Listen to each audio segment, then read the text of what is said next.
حج کے ارکان کتنے دنوں پر مشتمل ہے؟ 5۔ پہلا کون سا ہے؟ 8، دوسرا 9، تیسرا 10، 11 اور 12۔ یہ 5 ایام آپ نے یاد رکھنے ہیں، 8 ذوالحجہ، 9 ذوالحجہ، 10 ذوالحجہ، 11 ذوالحجہ، 12 ذوالحجہ میں 8 ذوالحجہ کا دن ہم نے گزارنا ہے مینا میں۔ وہاں پڑھیں گے 5 نمازیں، 5 نمازیں مینا میں پڑھنا سنت ہے۔ اور پہلی نماز ہوگی ظہر، پہلی کون سی پڑھیں گے؟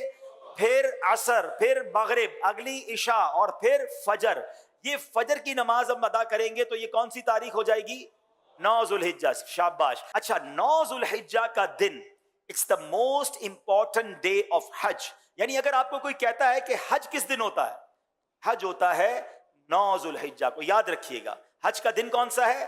9 ذوالحجہ۔ یہ وقوف عرفہ، یہ حج کا رکن اعظم ہے، دا موسٹ امپورٹنٹ رکن آپ کہہ لیں۔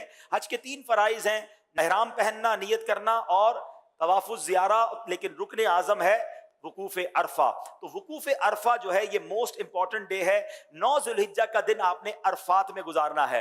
اچھا، اب 9 ذوالحجہ عرفات میں جب آپ پہنچیں گے تو وقوف عرفہ کا جو وقت شروع ہوتا ہے، جب جس کو کہیں کہ عرفات کے دن کا وقوف کا وقت شروع ہوتا ہے، جب ظہر کا وقت شروع ہوتا ہے نا تو یہ وقت شروع ہو جاتا ہے۔ سبحان اللہ۔ جیسے ہی ظہر کا وقت شروع ہوا، جتنے لوگ عرفات میں احرام کی نیت کے ساتھ موجود ہیں وہ سب کے سب حاجی ہو جاتے ہیں۔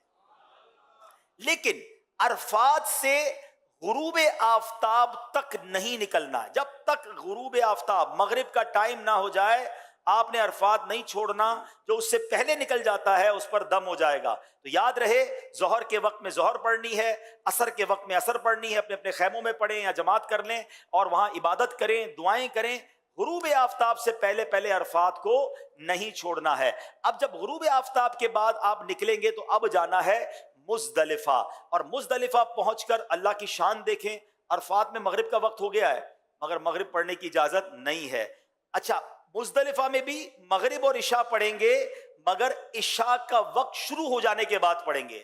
یعنی عشاء کا وقت شروع ہو گیا، اب مغرب اور عشاء پڑھیں گے، اور اس کو ملا کر پڑھنے کا طریقہ یہ ہے کہ مغرب کے پہلے فرض پڑھیں گے، پھر عشاء کے فرض پڑھیں گے، پھر مغرب کی نوافل، مغرب کی سنتیں اور نوافل، پھر عشاء کی سنتیں وتر وغیرہ ادا کیے جائیں گے۔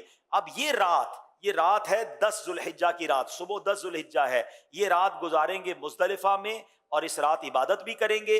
اور یہاں فجر کی نماز پڑھنا یا فجر کے وقت میں یہاں ہونا ضروری ہے، کیونکہ مزدلفہ کا جو وقوف کا وقت ہے یہ جب شروع ہوتا ہے کہ جب فجر کا وقت شروع ہوتا ہے۔ اچھا، اب صبح ہو گئی، یہ صبح کون سی ہے؟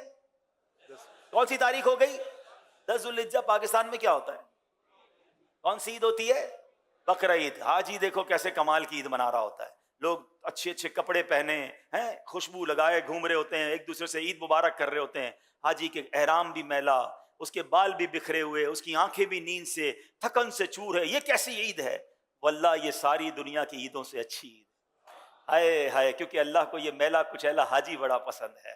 آج عید کا دن ہے اور حاجی کو 3 کام کرنے ہیں، 10 ذوالحجہ کو 3 کام کرنے ہیں، اور یہ تینوں کام ایک ترتیب سے، سیکوینس سے کرنا بڑا ضروری ہے۔ ٹھیک ہے، یاد رکھیے گا۔ پہلے حاجی نے کیا کرنا ہے؟ رمی کرنی ہے۔ کیا کرنا ہے؟